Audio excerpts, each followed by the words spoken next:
Welcome to Bored and Confused, where I review shows based on two criteria. Was I bored and was I confused? Today's show is Days of Wine and Roses, starring Kelly O'Hara and Brian Darcy James.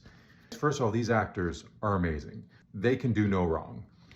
The show really should be called Alcoholics the Musical because it follows the relationship of these two people who meet, fall in love, get married, have a kid, and all through this are dealing with alcoholism. The score is by Adam Gettle of Light in the Piazza fame, and it's very much in that same period as Light in the Piazza, or close to it. It's 50s, 60s.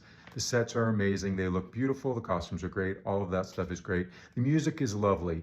It's not your typical musical where the action leads up and then the actor breaks into song. We start out right from the beginning where they're singing dialogue, but it's not a sung through musical. And this was confusing to me. The first scene focuses on Joe.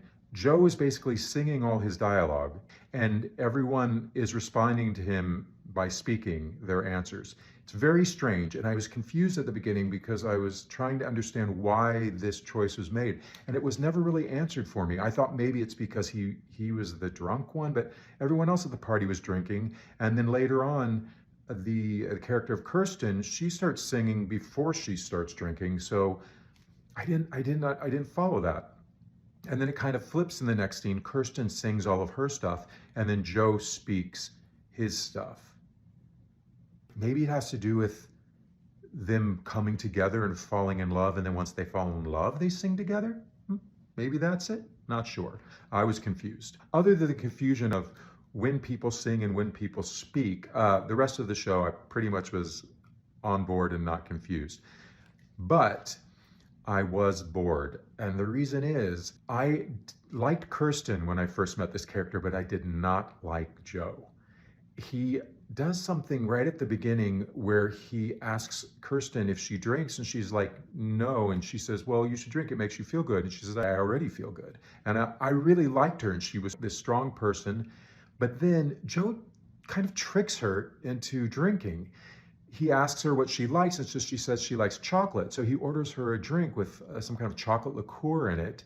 So then she tries it and she loves it, and she starts drinking, and she's going to become an alcoholic. So I didn't feel like this couple belonged together, and I was angry at Joe for a good portion of the show. It wasn't until about 3/4 of the way through when Joe is now sober and he comes clean and he accepts the responsibility that he is the one that started Kirsten down this path. That is when I got on board with this relationship, because I felt like, okay, you are now making amends for the issue that you caused. There's some great dramatic scenes at the end of the show where Joe is trying to get Kirsten to come back, to come home. They have a daughter. That emotionally, I was completely invested in, and I was on board with the show. But then, just as I was getting invested, the show ends.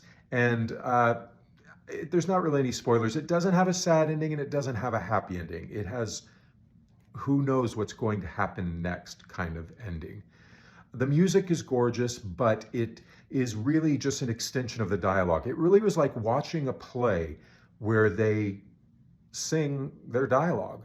Although there were songs and there were motifs that repeated, a lot of the songs don't have a structure where there's a very clear lyrical hook, which is something I really love. But for this kind of show, you go with it and you say, it's a musical because the artist who made the show felt like it sang to him, and this was the music he was hearing coming from these characters, and I went on board with it.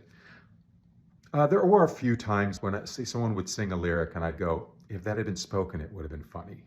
But as a lyric, it wasn't. But overall, any excuse to see Brian Darcy James and Kelly O'Hara on stage doing their thing with some nice meaty roles that they can act and sing their hearts out, I'm fully entertained by that, and I'm on board for that. And that is the reason to go see Days of Wine and Roses. Hope you like it.